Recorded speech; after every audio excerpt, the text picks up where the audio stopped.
Magandang araw mga boss, dito naman ako ng Starlock. Turuan ko yung pinsan ko kung paano maglinis ng brake pad. Siyempre bago ko siya utusan para tanggalin niya itong gulong, dapat ipakita ko muna sa kanya kung paano nga itinatanggal yan. Nakamahal naman sa iyo sa preno mo. Kaya dapat matutunan mo yan. Total, napakadali lang naman. Hindi naman siya ganun kahirap. Ayan mga boss, natanggal ko na itong gulong. Kaya siya naman yung pagtatanggalin ko ng brake caliper. Meron yan 2 bolt na number 14. O sige, ayan. O ito, lugan mo to. Dito may harap, patagilid. O sige, harap mo. Ito. Yan, okay na yan. Yan. Tama yan. Paluwag na yan. Ayun mga boss, gamit itong socket test na number 14, luluwagan niya itong 2 bolt dito sa brake caliper. Tama, tanggalin mo na yan. Okay. Sa baba na. 2 yan, sa baba.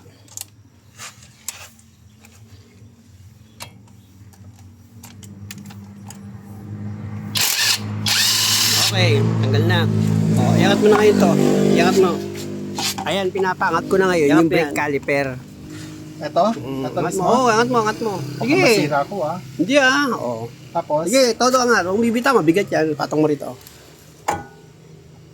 Okay. Tanggalin mo na ngayon to. Ito? Ipagano mo lang yan. Sure ka? Sure. Mahirap to. Kasi siya, mga bossing ha, pinsan ko kasi to, first cousin ko yan.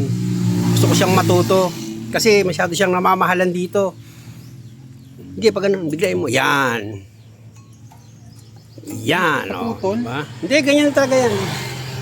Okay. Ngayon, lilinisan mo yan. Asan nilihan natin? At para sigurado ako na pantay yung pagkakaliha niya dito sa brake pad. Kung makikita niyo mga boss, naglagay ako ng plywood tsaka liha. Saka mga ikuskus yan. Ito. Yan, pantay. Yan, sige, medyo laksa mo, medyo mabilis. Yan. Ginagawa mo yan para matanggal yung tumigas dito sa ibabaw ng brake pad.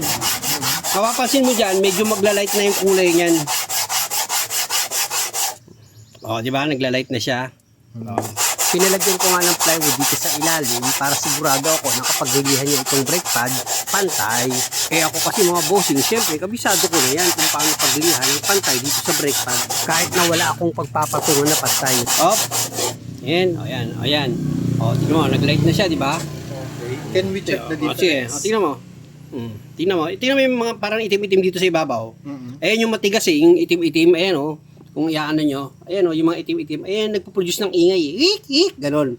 Pero pag natagal mo yan, makapansin mo, yung parang tanso-tanso, nakikita mo na dito. Okay. Di ba? Hindi na siya itim, di ba? Pansin mo, di ba? Ito tanso-tanso na yun. Wala yung mga dot-dot niya. Oh, yun, yung mga dot-dot. Oh, sige, yan naman lilihain mo ngayon, sunod mo na yan. Kaya kayo mga boss, hanggat maaari kung kayo ang magdi-DIY ng preno nyo, lalo na dito sa harap, siguraduhin yung pantay, yung pagkakalihan nyo dito sa brake pad. O, check mo. O, yan, okay na yan, basta ganyan. O, next step na tayo. Yung naman, sprayan mo na yan ng brake cleaner. Ito. O, pag spray ng brake cleaner, pag ganun, palayo sa'yo, para hindi ka matalsikan. Sige. Oh, teka, parang hindi madiin. Lalagyan mong pressure. Yan. Okay. Hindi, medyo ganito yung dating ng pag-spray. Para talaga tanggal yung dumi niya. Okay. See? Yan. Yan! Okay na yan. Yan, kita mo tumutulo, di ba? Maitim. Sige pa. Oo.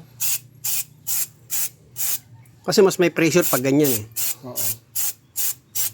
Okay na. Marami pa tayong gagawin. 3 pa yan. Oo. Ito yung kagandahan dito sa brake cleaner na yan Nakakatanggal talaga siya ng dumi. Merong brake cleaner, pag ini-spray mo, talagang hindi rin Hindi rin nakakaalis ng dumi. Kita mo talaga, natuturo siya, di ba? Tsaka hindi siya masakit sa balat, Oo. Maganda yun. Yung, wort. Okay. Patutuyuan mo ngayon yan. Ngayon, dito naman tayo sa disc. Oh, hindi. Lihain mo muna. Okay. Pag nilihan mo naman to ganito. Didikit mo ganon, tapos ikutin mo to. Yan, ikutin mo. Papansin mo yung tatanggal na dumi, Di ba? Okay. Sige. Ikutin mo yan. Sige. Yan.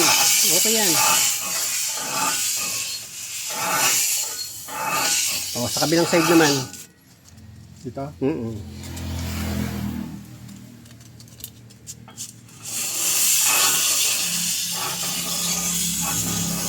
Tanggalin yung mga ano eh, oh. Yung kalawang sa gilid. Okay na. Sprayan mo na siya ngayon ng ano. Oh. Pwede mo na ito ipatong dito. Wala nang problema dyan. Dito naman tayo ngayon sa pag-spray ng rotor disc. Hindi pa ganyan ang pag-spray. Pag ganito. Yan, oh. Di ba? Malinis talaga siya, oh. No. Yan. Sa kabilang side, ganun din. Parang kukulangin tayo sa ganito. Hindi. Sakto yan. Tama na. Sa kabila. Kukulaki na pag inulit mo. Ikutin. Alam mo, hindi mo kukuha yan sa isang ganun eh. Yan. Yan. Tama yan. Itong gilid. Patama yung gilid. Oh, isang gilid. Ito. Natama mo siya dito? Oo. Okay. O, patayin mo na siya ngayon. Hindi. Pupula. Ano naman. Paikutin mo lang siya. Kahit na dalawang piraso. Medyo makapal ang dating. Ano. O, sige. Yan. Paikutin mo. Ano yun? Okay lang yun. O, kabilang side. O, kabilang side ng tissue, marami na yan eh. Yan. Okay. O, pwede mo na nga ilagay ito.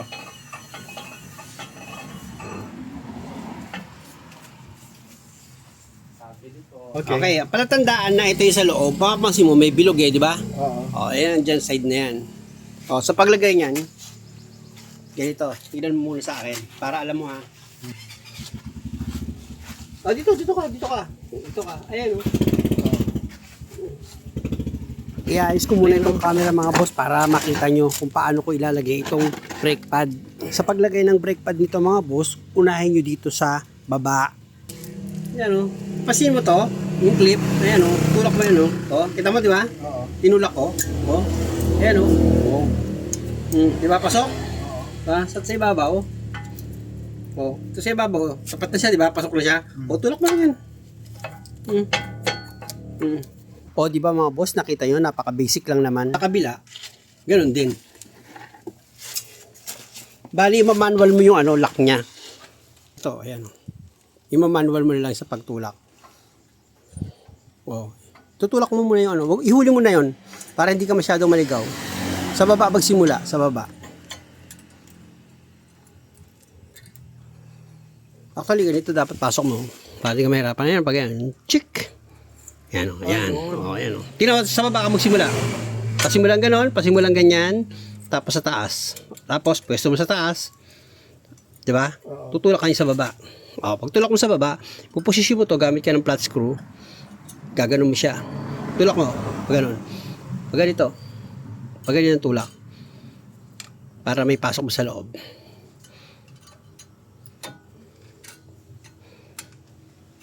Dito ko siya papasok. Oo, papasok yan. Pasok yan. Tapos ginawa ko sa kabila. Pasok mo yan. Sige, yan gamitin mo. Matigas eh. Ko. Ha? Ayan o, naka-angklan. Hindi pa. Hindi pa naka-angkla Saan yan. dapat ipapasok? Sa bababa yan. Bababa. O yan. O, sige bitaw. O, ayan. O, di ba? Ganyan. Ganyan ang posisyon yan. O, di ba? Nakaganyan yan? Oo. Tingnan mo sa kabila. Kabilaan. Para sila. Tutulak kasi yan para yung ano bubuka eh. Para hindi siya maglalaro, mag-iingay ito. Ayun ang purpose. Tingnan mo ha. Di ba yan meron? O, wala kang marinig na ingay. Pero sa taas wala o. O, may galaw o. Para hindi nag-i-stack up yung brake pad. Lahat yan may play yan, kaunti. Pero, hindi yung play na malakas. Okay. Okay na. O, balik mo na ngayon yung brake caliper. Yan. Iayos mo ng, ilapat mo ng maigi yan. Paano na kasi ito? Ganyan? Dapat pantay pag nilagay mo. Yan.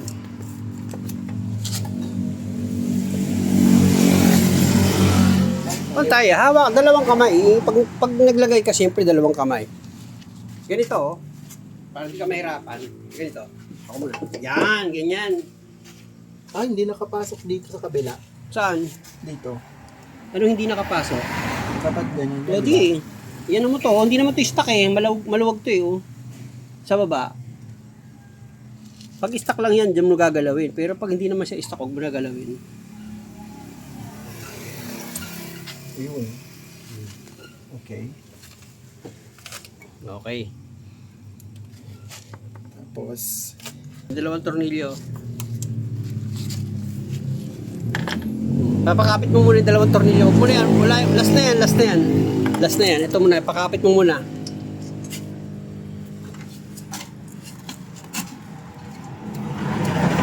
Yan. Sige, sagad mo. Ipantay mo kasi para sigurado ka. Sa nakikita ko dito, hindi pa naipasok itong bolt niya dito sa taas. Pati dito sa baba, hindi na ipasok yan. Kasi napakalambot niyang iniikot eh. Sa akin, hindi pa kumapit yan. hindi pa nga. Kaya ang gagawin ko, ako na lang yung magpapakapit ng dalawang bolt dito sa brake caliper. Yan ang pagkapit talaga niyan, ganito. Para sigurado ka, nakapit siya ito. Papantay mo dapat yan, pantay. Pag pantay na, saka mo kakapit, madali lang, di ba? Di ba? Kapit na siya kagad. Kailangan balanse. Kita mo na, ikpita mo na. Ha? Ikpita mo na. Tapos ito naman Okay kabila. na. Okay na, napindot ko na, napindot ko na. Napindot ko na. Sige pa. Okay. Okay na. Ba't tumurong? Oo, ganun talaga. Isa pa. Okay. Sure na yan? Sure na yan. Hindi naman sa akin yan. Sa'yo naman yan pag nagka-problema eh. Visit. O, lagyan mo ng gulong. Sure ka na dyan? Okay, sure na yan. Okay. Pihit mo yung manibela. Pag ganito? Oo. Padiretso. Okay. Okay na, patay makina. Walang delay.